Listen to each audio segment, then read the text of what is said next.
떠먹여주는 상식, 유튜브 이야기, K 컨텐츠 세계화의 부스터. 결론부터 말씀드리자면 유튜브로 인해 K-팝이 크게 성장할 것이다 라는 생각을 가지고 자료들을 준비했습니다. 유튜브는 단지 하나의 툴로서 BTS가 좀 더 빠르게 세계 진출을 할 수 있었던 그런 도구라는 느낌을 많이 받았습니다. 그리고 이러한 유튜브 이야기로 인해서 점진적으로 K-팝이 상승 추세에 있겠지만 BTS와 같은 큰 폭발력을 가지기에는 시간이 좀 더 필요하다라는 느낌을 많이 받았습니다. 빌보드 100는 곡에 대한 순위, 빌보드 200는 앨범에 대한 순위입니다. 2018년도 Love Yourself 전결에 대해서 각각 1위를 했었죠. 엄청난 쾌거였죠.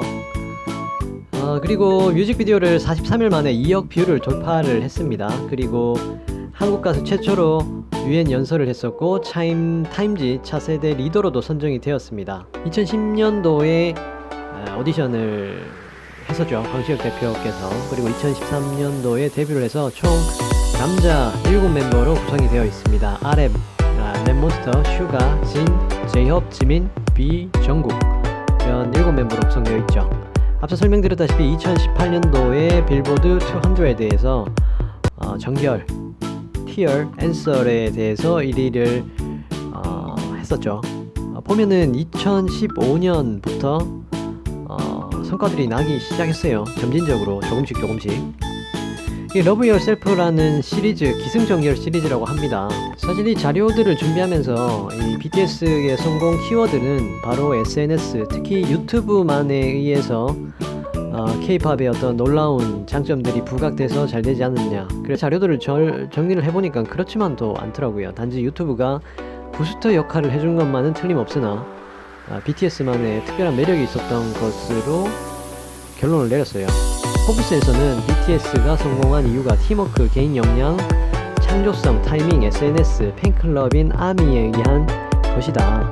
데뷔곡인 No More Dream에서 대략 10대, 20대에서 바라보는 삶의 모습, 학업, 사회의 압박 등을 효과적으로 표현했다. 앞으로 오랫동안 사랑받을 뮤지션이라고 언급을 했습니다.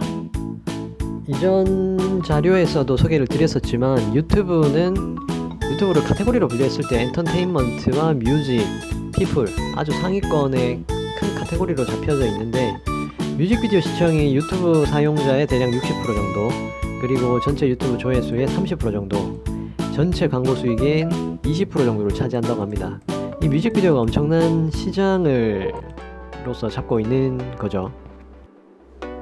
이 K-팝 시청 경로는 유튜브가 대략 65%, 스포티파이라는 스트리밍 서비스가 대략 10%, 애플 뮤직도 10%, 거의 유튜브를 통해서 접한다라고 볼 수 있죠. 그리고 유튜브의 경우는 사용자의 과거 시청 트렌드와 취향을 분석해서 사용자 맞춤 컨텐츠를 추천한다는 것은 대부분 다 경험적으로 알고 계십니다. 그래서 이 BTS를 통해서 아마도 다른 K-팝 아티스트들의 뮤직비디오도 추천해줄 가능성이 아주 높아진다. 유튜브가 강력한 시너지 효과를 발휘할 것이다 라고 예상할 수 있습니다. 실제로 BTS의 채널 구독자는 2017년도에 대략 200만 명, 2019년도에는 2100만 명. 조사하다가 약간 의외였던 것은 블랙핑크가 거의 3000만 명, 오히려 더 많았습니다. 그래서 전반적으로 K-팝 아티스트들의 유튜브 시청 구독자들이 점진적으로 증가하는 것을 알 수가 있습니다. 하지만 메인스트림이라고 하기에는 아직은 부족하지 않은가, 시간이 좀 더 걸릴 것이라는 생각도 들었습니다. 마찬가지로 앞선 자료에서 저스틴 비버가 4600만 명, 그리고 브라질 뮤비 감독인 대략 5000만 명. 아직 비교를 하기에는 많이 부족하다. 한국의 엔터테인먼트 회사들은 K-팝 합작 회사 MCPA를 설립했습니다. K-팝 컨텐츠 유통, 관리, 영상 채널을 결합해 유튜브와 같은 글로벌 플랫폼과의 협상력을 높이기 위함으로 보입니다. 협상력이라 함은 결국은 광고 수익에 있어서 수익률을 높이고자 위함입니다. 예를 들어 음반사들과 구글이 만든 베보라는 합작회사가 있습니다. 베보는 비디오 에볼루션이라는 약자들을 붙인 건데요. 세계 음반 시장의 90%를 차지하고 있는 4개의 음반사들과 구글이 뭉쳤다고 합니다. 대략 수익은 반반 정도 나눈다고 하는데요. 베보는 주요 음반사, 메이저급 뮤지션, 아티스트들로 구성되어 있어 브랜드 값어치가 아주 높죠. 예를 들어 소니 뮤직은 전세계 음반 시장의 30%, 유니버설 뮤직그룹은 30%, 10%, 20%. 전 세계 음반 시장을 다 잡고 있는 거죠. 이런 팀들이다 보니까 당연히 브랜드 가치가 높겠죠. 그래서 이들의 광고 수익은 기존 광고들에 비해 6배, 7배 정도 비싼 편으로 측정이 돼 있다고 합니다. 이를 K-pop 합작 회사가 베보처럼 해보겠다는 것으로 보입니다. 저도 유튜브의 뮤직비디오 모서리에 보면 베보라고 적혀있는 뮤직비디오들이 있는데, 이 뮤직비디오들이 베보와 계약된 뮤지션들의 작품이라고 보시면 됩니다. 베보의 채널이 월 평균 조회수 250회 정도 된다고 하는데요. 시장 규모로는 약 7억 달러 정도, 한국 돈으로 환산을 하면 환율 1,000원 기준으로 7천억 원 정도 됩니다. 감이 없으시죠? 좀 더 찾아봤는데 전 세계 음반 시장 규모가 대략 472억 달러, 약 70조 원 정도 되고요. 그중 세계 스트리밍 시장이 대략 66억 달러 정도가 돼서 70조의 대략 10% 정도가 된다고 합니다. 7조 원 정도가 되는 거죠. 그래서 우리가 사용하는 멜론, 벅스, 카카오 뮤직, 지니 뮤직, 애플 뮤직과 같은 이런 온라인 스트림 시장 규모가 대략 7조 원 정도라고 보시면 됩니다. 이 중에 대략 7천억 원 정도, 유튜브가 10%, 그 중에 또 10%를 먹고 있는 거죠. 그래서 그 외에도 추가적으로 유튜브에서 뮤지션들의 공연 생중계, 티켓 판매 업체들과의 연계 사업도 확장을 하고 있다고 합니다. 여기 공연 수익에 대해서는 세세하게 조사를 해보진 않았지만 좀 더 찾아보니까 인기 가수들의 경우 실제 수입의 대략 85%가 공연 수익에서 창출된다고 합니다. 그러니까 음원도 충분히 큰 시장이지만 실제로 이 공연 시장들도 충분히 큰 시장이라는 것이 짐작이 됩니다. 여기서는 제가 다루지 않았지만 언제 기회가 된다면 그런 전반에 대해서도 한번 소개를 하겠습니다. SM의 경우는 견고한 팬덤을 가진 아티스트들이 많습니다. 예를 들어 동방신기, 엑소, 샤이니, 슈퍼주니어, 레드벨벳 등 다양한 음원 확대 및 해외 진출을 통해 수익 다가를 위한 시도를 진행 중입니다.